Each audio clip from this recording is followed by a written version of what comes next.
wanted to make a tutorial for you guys because I am doing a design set for my Etsy, and this is the first time I've had a chance to do like a big word set. And so I kind of just wanted to walk you through the logic of how I'm doing this to save the most time. So I already did a few different ones here. I did preschool all the way to fifth grade.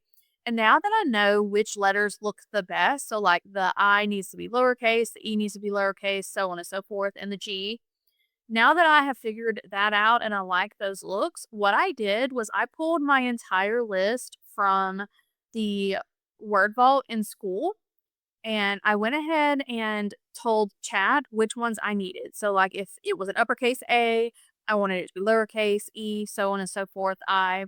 So it did it. I missed the I the first time because these in the word vault are just capitalized on the first letter and then everything else is lowercase. But for this specific thing, I need everything else that's going to be uppercase and then the very specific lowercase letters that I told it. So I missed that in the first one. So it just changed everything that was already uppercase to the lowercase at the beginning of the letters. So then I had to go in and I said, I need all the other lowercase letters that I did not mention changed to uppercase because it looks better for this font alphabet that I have. And I'm using Doodle Darling, by the way. So this is what I'm using for this design set. So then it did that. And then I realized, oh, well, I missed the I. So I had it go ahead and do the I too. So once it's done, I have this entire list ready to go. I've just copied it. And I'm going to go over here to where I already have this set up. And I'm going to go to the next design and I'm going to paste it.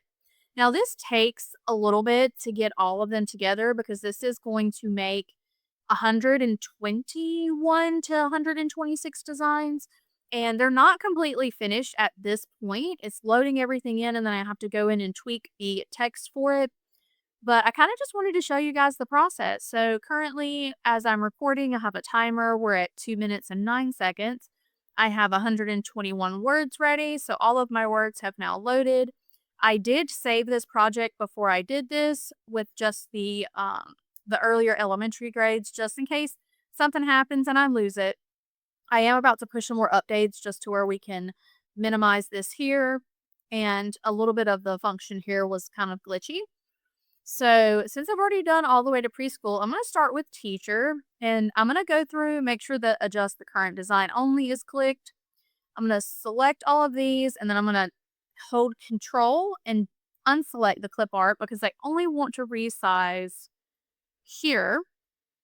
And let's go ahead and adjust the overlap a little bit more. I'm going to pull it down and place it here.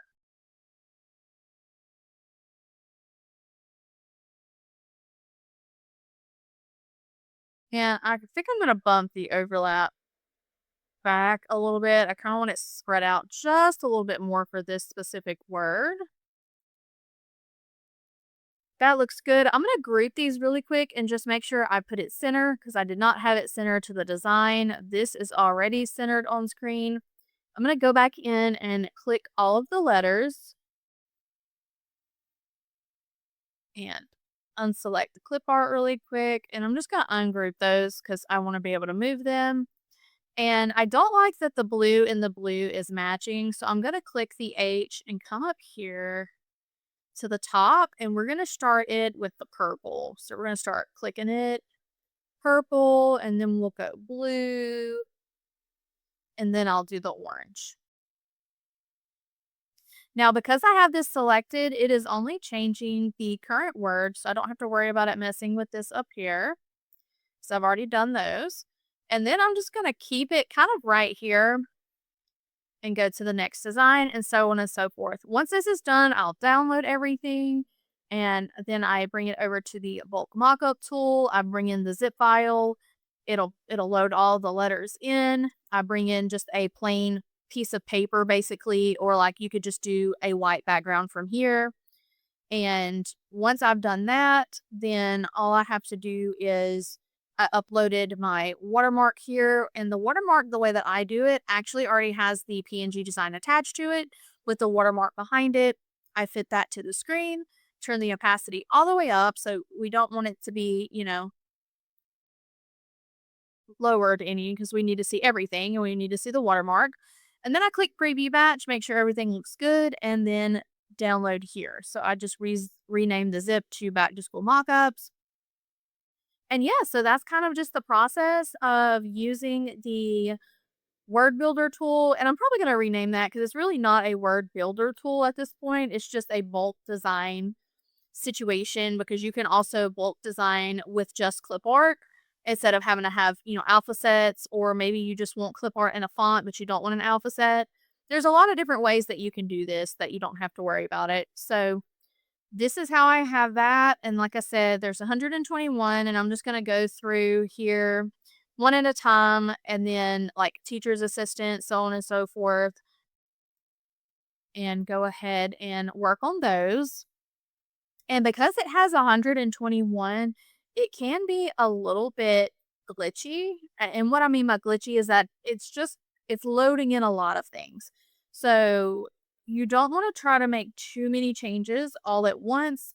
Just change the words, and then make sure that you have the adjust the current design only checked, because once you start making adjustments, unless you're changing the clip art and you want it to go throughout all the things, that is the only time that I would worry about it. But when I say glitchy, like if there's an actual glitch, you guys let me know. It's just more of a, hey, we're doing 121 designs all at once, and this is running in a browser, so it's only going to be capable for what your computer can do when it comes to, RAM and storage and all the things, and what an actual web browser can hold. So I wouldn't try to do 1,000, because it's probably just going to derp out, crash the website, and all the things. I did have someone that was doing about 80 or 90 and call a glitch. She reduced it down to 20, and that did not fix it. So then that told me, okay, this is an actual glitch, not a, oh, I'm overloading the system.